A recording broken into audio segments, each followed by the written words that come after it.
हिमाचल प्रदेश में विपक्षी भाजपा की भूमिका नकारात्मक रही है और सत्ता से बाहर होने के बाद भाजपा के नेताओं में बहुत बेचैनी है। मुख्यमंत्री सुखविंदर सिंह सुक्खू प्रदेश की अर्थव्यवस्था को पटरी पर लाने के लिए बड़े फैसले ले रहे हैं, जिसके दूरगामी परिणाम आएंगे जो भाजपा को रास नहीं आ रहा है। इसलिए मुख्यमंत्री की छवि को खराब करने के लगातार प्रयास हो रहे हैं। बजट में महिलाओं, युवाओं और ग्रामीण अर्थव्यवस्था को मजबूत करने के लिए काम हुआ है। यह बात शिमला में पत्रकार वार्ता के दौरान मुख्यमंत्री के प्रधान मीडिया सलाहकार नरेश चौहान ने कही। नरेश चौहान ने भाजपा को आड़े हाथों लेते हुए कहा कि जब पूर्व में भाजपा की सरकार थी तो केंद्र सरकार से 1 लाख करोड़ रुपए मिले, लेकिन न कर्जा कम और न ही आर्थिक स्थिति को सुधारने के लिए जयराम ठाकुर ने कोई कदम उठाए। अब विपक्ष में बैठकर भाजपा के नेताओं में बेचैनी हो रही है, जिसके चलते राजनीतिक मंशा से विमल नेगी के मामले को तुल देने का काम हो रहा है, जबकि सरकार इसमें दो जांच कर रही है ताकि सच्चाई सबके सामने आए।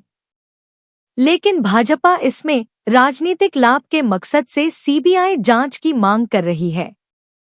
गुड़िया मामले में भी सीबीआई जांच हुई, लेकिन उसमें भी लोगों को संशय है।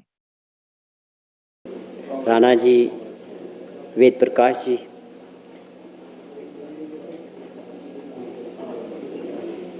हिमाचल प्रदेश में जो सरकार है हमारी कांग्रेस पार्टी की, जो बजट तीसरा बजट था हमारी सरकार का और माननीय मुख्यमंत्री जी का, विधानसभा के अंदर आप लोगों ने सभी ने उसको कवर भी किया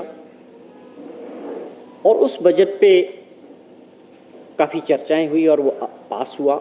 लगातार सरकार का मुख्यमंत्री जी का प्रयास था कि जो एक सोच थी ग्रामीण अर्थव्यवस्था को मजबूत करने की, गांव में रह रहे 90% आबादी को आर्थिक स्थिति से मजबूत करना, चाहे वो कृषि से संबंधित हो, चाहे बागवानी से संबंधित हो, एक सोच के साथ मुख्यमंत्री जी ने लगातार तीसरा बजट पेश किया और जो 2 पहले बजट में बातें थी, तीसरे में और मजबूती के साथ और प्रावधान के साथ एक रुख साफ किया कि किस प्रकार से आप समझें कि प्राकृतिक खेती अगर लोग करते हैं उसका मिनिमम सपोर्ट प्राइस, आपकी फसलें, चाहे आप गेहूं की फसल की बात करें, मक्का की बात करें या कच्ची हल्दी की बात करें, कि किस प्रकार से उसमें काफ़ी बड़ा जो है इजाफा सरकार उन फसलों को अपने किसानों से प्रोक्योरमेंट करेगी। उसी प्रकार से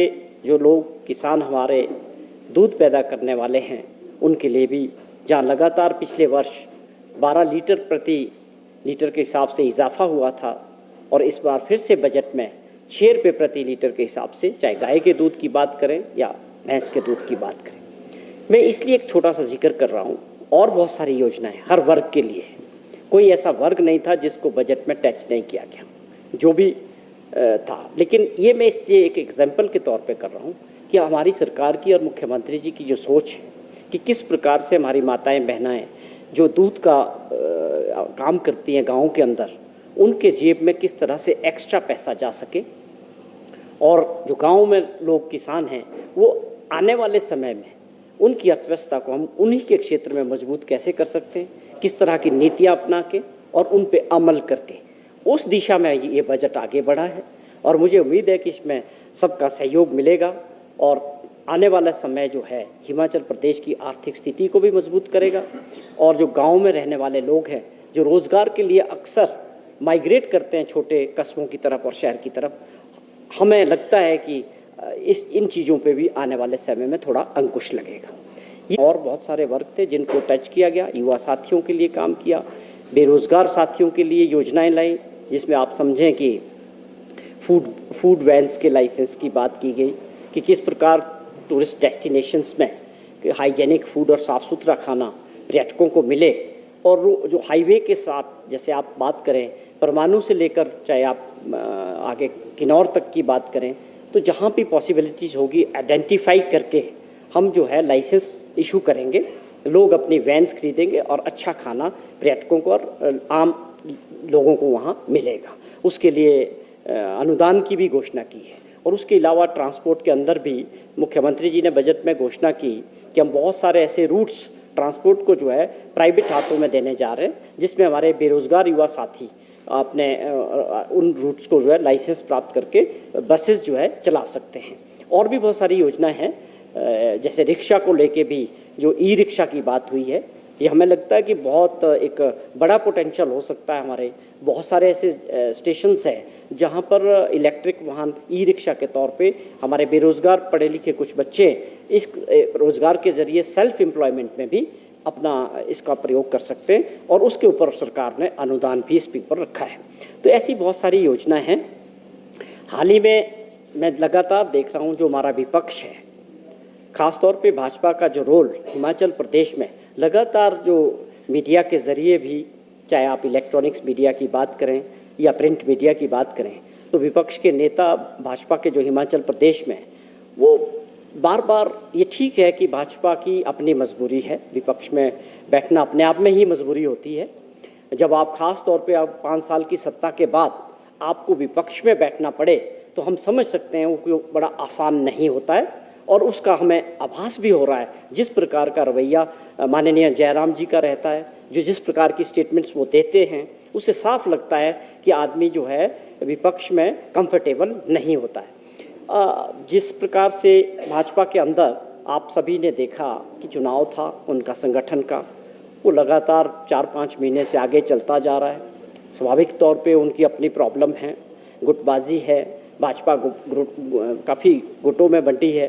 पिछले दिनों जो लोग कांग्रेस से भाजपा में गए थे, वो लोग लगातार दिल्ली भी गए, अपने पार्टी हाईकमान से भी मिले कि हमारे क्षेत्रों में हमें दिक्कत आ रही है। जिस प्रकार की उनकी अपनी बॉडीज़ बन रही थी वहाँ, तो वो एक उनका इंटरनल मैटर है। कहने का मतलब ये है कि भाजपा के अंदर भी लीडरशिप को लेके जो जंग है वो अब सार्वजनिक तौर पे सामने, लोगों के सामने आ चुकी है। लेकिन दुर्भाग्य तब होता है जब हम कुछ ऐसे नेता जो खुद 5 वर्ष तक प्रदेश के मुख्यमंत्री रहे हों, उनकी स्टेटमेंट मेरे हिसाब से उस हिसाब से होनी चाहिए जो स्वाभाविक तौर पे प्रदेश के लोगों को समझ आए। केवल उसके पीछे अगर एक मंशा हो कि राजनीतिक दृष्टि से लगातार भाजपा जो काम कर रही है, माननीय मुख्यमंत्री की छवि को और सरकार की छवि को बार बार सोशल मीडिया में आप देखेंगे उनके बहुत सारे ऐसे अपने अकाउंट्स चल रहे हैं जो बार बार पुरानी चीज़ों को अपलोड कर रहे हैं, गलत बयानबाजियां कर रहे हैं। एक पूरा प्रयास हो रहा है, मैं समझता हूँ पूरी रणनीति के तहत माननीय मुख्यमंत्री जी को और सरकार को साजिश के तहत कमज़ोर करने की मीडिया के जरिए और सोशल मीडिया के जरिए जो मुहिम भाजपा ने शुरू की है, मैं समझता हूँ उसमें उनको कामयाबी मिलने वाली नहीं है। क्योंकि जिस मजबूती के साथ मुख्यमंत्री जी ने जो फैसले लिए, सरकार ने जो फैसले लिए, वो उससे हिलने वाले नहीं। उनकी सोच बड़ी साफ है कि हिमाचल प्रदेश को आगे ले जाने के लिए, हिमाचल प्रदेश की आर्थिक स्थिति को मजबूत करने के लिए हमें कुछ बड़े फैसले लेने होंगे, और स्वाभाविक तौर पे 3 बजट में उन्होंने लिए भी। आप बिजली बोर्ड को सुधार की बात करें, आप HRTC में सुधार की बात करें, या और विषय में भी, तो वो इन चीज़ों से रुकने वाले नहीं हैं। वो प्रदेश हित में और जो काम करना है उसको मजबूती के साथ आगे रखते हैं, और लोगों का सहयोग उनको मिल रहा है। अब ये दुर्भाग्य है कि विपक्ष उसको अभी समझ नहीं रहा कि उनका रोल प्रदेश हित में क्या होना चाहिए। विपक्ष में होने का मतलब ये नहीं है कि केवल आप सरकार के फैसलों का विरोध करें। विरोध आपका वो होना चाहिए, मेरिट पे होना चाहिए। अगर हमारे सरकार के फैसलों में कहीं कोई कमी रह जाती है तो विपक्ष का ये धर्म है कि उस बात को वो उठाएं, उस कमी को उजागर करें, चिट्ठी के जरिए, मीडिया के जरिए मुख्यमंत्री के जहन में लाए, उसमें सुधार किया जा सकता है प्रदेश हित में। लेकिन दुर्भाग्यपूर्ण भाजपा ने हिमाचल प्रदेश में केवल एक ही मन बना लिया है कि हर बात का विरोध करना है, और मुख्यमंत्री जी के खिलाफ जो साजिश चल रही है वो उसमें काम पे लगे हुए हैं। हाल ही में जो घटना हुई, जो पावर कॉरपोरेशन के इंजीनियर थे विमल नेगी जी की जिन दुखद परिस्थितियों में मृत्यु हुई, उसका दुख प्रदेशवासियों को सबको है, और वो उस परिवार को भी है। वो भी हमारे भी परिवार के वो सदस्य थे जब अपने प्रदेश के थे। तो जब वो दुर्घटना हुई उसके बाद देखिए आप कि जब उनकी अभी वो मिले नहीं थे, गुमशुदा थे, तो उनके परिवार, उनकी पत्नी और उनके, हम चाहते हैं कि उसकी जो इंक्वायरी है वो पारदर्शिता के साथ हो। उसमें सरकार ने बिना समय गंवाए, चाहे वो पुलिस की एफआईआर दर्ज करने की बात थी, हमने साफ तौर पे कहा एसआईटी बनाने की बात थी, मुख्यमंत्री जी के आदेश थे कि ये बिल्कुल साफ सुथरी इंक्वायरी इसमें होनी चाहिए। इसके पीछे क्या कारण है, अगर विमल नेगी ने आत्महत्या की है तो उसका कारण क्या है, ये पूरी जानकारी प्रदेश की जनता भी चाहती है, कहते मैं भी चाहता हूँ और हम भी जानना चाहते हैं। और ये निष्पक्ष जांच के आदेश हुए थे। और उसके साथ आप समझें कि एक एडिशनल चीफ सेक्रेटरी रैंक के अधिकारी की जो कमेटी बनाई गई थी, उनको इसका जिम्मा सौंपा गया था कि आप इसकी इंक्वायरी करें। उन्होंने भी अपनी रिपोर्ट जो है 15 दिन के अंदर सबमिट कर दी और मुझे जानकारी मिली कि उन्होंने अपना लिफाफा जो भी है वो सौंप दिया है। तो कहने का मतलब डबल इंक्वायरी इसमें हम सरकार कर रही है। किसी प्रकार का कोई किसी को बचाने का या कोई और मंशा नहीं, जो एक बेस्ट पॉसिबल, जो उनके परिवार ने मांग की थी, जो भी मांग समय के साथ उनके साथ लगातार संपर्क था। और माननीय मुख्यमंत्री जी की बाद में भी उनकी पत्नी से जो है बात हुई थी, जो भी उन्होंने डिमांड की थी सरकार ने उसको एक्सेप्ट किया और उस पर अमल किया। तो मैं समझता हूँ कि उस इंक्वायरी को, लगातार इंक्वायरी हो रही है। मैं आपके ज़रिए भी जानकारी मिलती है कि 5-5, 7-7 घंटे वो उनको पुलिस बैठा रही है, उनसे उन ऑफिसर्स को बुलाया जा रहा है, जो उसमें जो भी संभावनाएं होगी स्वाभाविक तौर पे ये मामला पूरी तरह से जांच का है कि कौन, एक समय लगेगा कि क्या परिस्थितियां थी ऑफिस के अंदर, क्या किन कारणों से ऐसा हुआ, क्या इनमें से कुछ लोगों का क्या रोल रहा, ये हम भी जानना चाहते हैं, आप भी जानना चाहते हैं और सबकी सिंपैथी उनके परिवार के प्रति भी है। लेकिन ये भी ज़रूर है कि सबको अपना पक्ष रखने का मौका मिलना चाहिए। ये न्यायिक प्रक्रिया है, कोर्ट इसमें फैसला करता है। जांच एजेंसियां पूरी पारदर्शिता के साथ, पूरे आदेश के साथ काम कर रही है कि सच्चाई जो है इस केस में सामने आनी चाहिए। लेकिन दुर्भाग्यपूर्ण जहां तक विपक्ष का रोल है, फिर से एक बार बहुत ही दुर्भाग्यपूर्ण कि इस मामले में भी लगातार भाजपा के नेता और जयराम जी खुद स्वयं जो मुख्यमंत्री रहे 5 वर्ष तक, उनका इस तरह से बिहेव करना कि जैसे कोई सरकार कोई इसमें निष्पक्ष जांच नहीं करा रही है, या अपने प्रदेश की पुलिस पे, महकमे पे विश्वास ना करना, या एक एडिशनल चीफ सेक्रेटरी रैंक के ऑफिसर पे विश्वास ना करना, इसके क्या कारण है? केवल राजनीतिक दृष्टि से विपक्ष इसको एक मुद्दा बनाना चाहता है, किसी की मौत को। इसमें शंका ही नहीं है कहीं कि कोई भी आदमी हो। हम तो सब चाहते हैं कि सच्चाई सामने आनी चाहिए, आएगी तो जांच से। आप केवल मात्र राजनीतिक दृष्टि से कांग्रेस को, सरकार को टारगेट करने के लिए भ्रमित बयानबाजी से प्रदेश के लोगों को भ्रम करना चाहते हैं। मैं समझता हूँ बहुत दुर्भाग्यपूर्ण है। मेरी ये विपक्ष से भी ये विनती रहेगी कि ऐसे मामलों पर राजनीति करने का कोई महत्व नहीं होना चाहिए। आपके पास और बहुत सारे मुद्दे हो सकते हैं। ये अपने आप मंडी की सांसद कंगना रनौत बार-बार आरोप लगा रही है कि उनके घर का बिल 1 लाख रुपए का दिया गया है और सीधा सरकार पे अटैक करेगी। क्या करेंगे? देखिए शर्मा जी, पहले तो उसको देखना चाहिए कि वो कैसा कनेक्शन है, कमर्शियल है, होम स्टे चल रहा है, होटल चल रहा है, या वो केवल मात्र पब्लिसिटी के लिए है। हमारे पास ऑफिसर्स बैठते हैं, कई बार गलत रीडिंग भी होती है। क्या यूनिट्स पिछले क्या थे, ओल्ड रीडिंग क्या थी, नई रीडिंग क्या है, इसमें मीडिया में बात करने की क्या ज़रूरत है? मुझे ये नहीं समझ आया। मेरा भी बिल आता है, आपका भी बिल आता है, हर कंज्यूमर का बिल आता है। हिमाचल प्रदेश में इंडस्ट्रियल कंज्यूमर है, कमर्शियल कंज्यूमर है, डोमेस्टिक कंज्यूमर्स है, तो ये क्या मुद्दा है?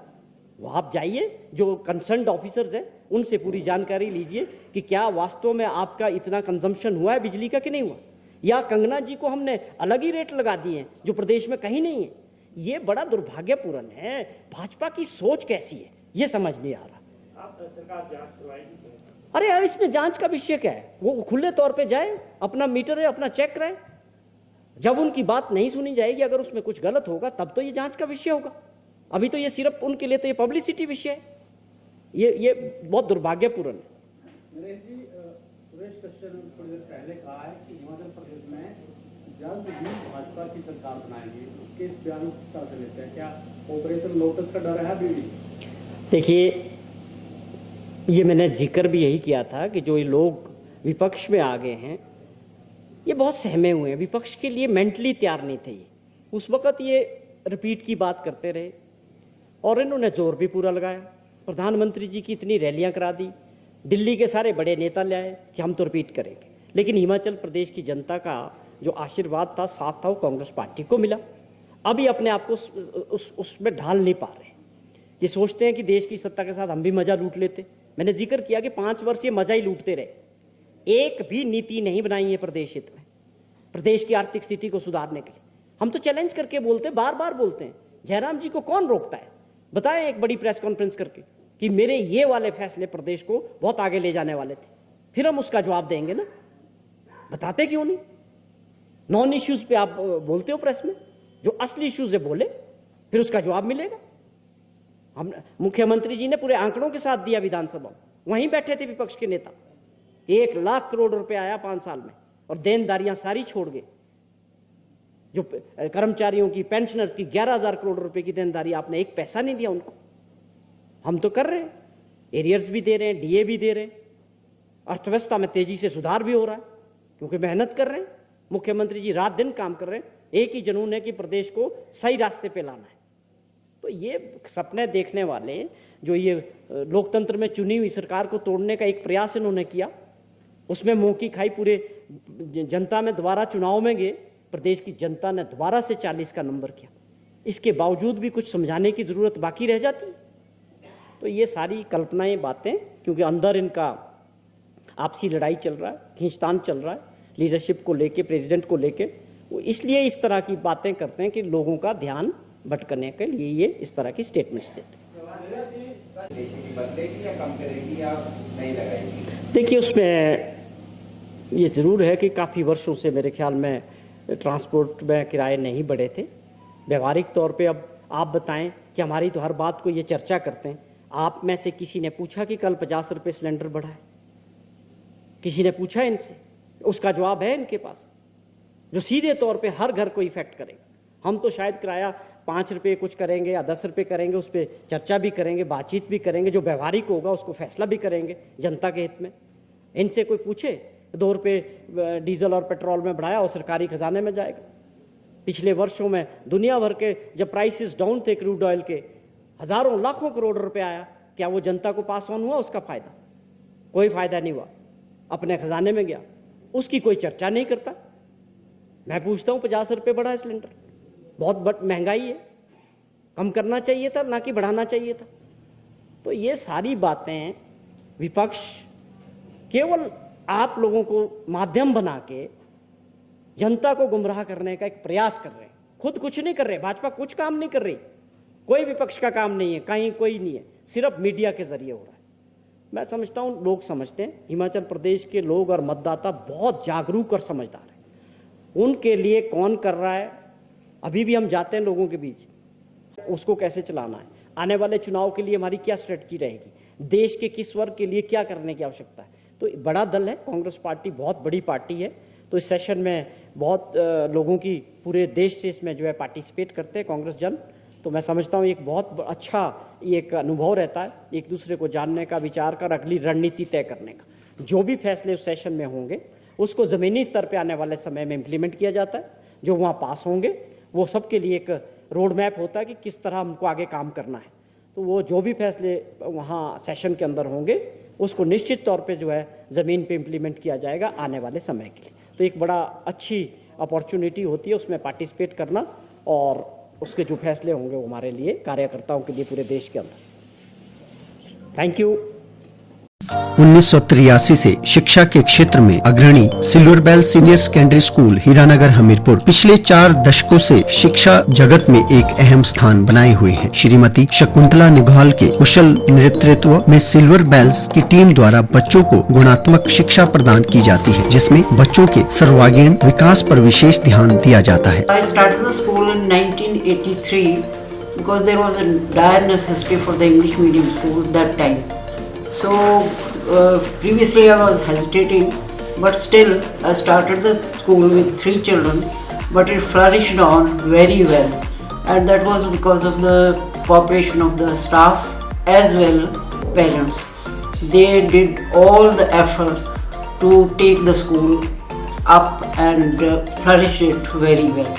And we excelled in all the spheres, cultural activities, outdoor activities as well as the education activities. Super magnet group की सहभागिता से सिल्वर बेल स्कूल में दी जाती है बच्चों को विभिन्न प्रतियोगी परीक्षाओं के लिए कोचिंग और नौनिहालों के लिए अत्याधुनिक सुविधा से युक्त बाल वाटिका की सुविधा भी उपलब्ध है। बच्चों के लिए स्कूल द्वारा ट्रांसपोर्ट की सुविधा 15 किलोमीटर के दायरे में दी जा रही है। गौरवमयी अतीत से सुनहरे भविष्य के निर्माण के लिए प्रतिबद्ध सिल्वर बेल्स स्कूल में आज ही अपने बच्चे के लिए सीट बुक करवाएं।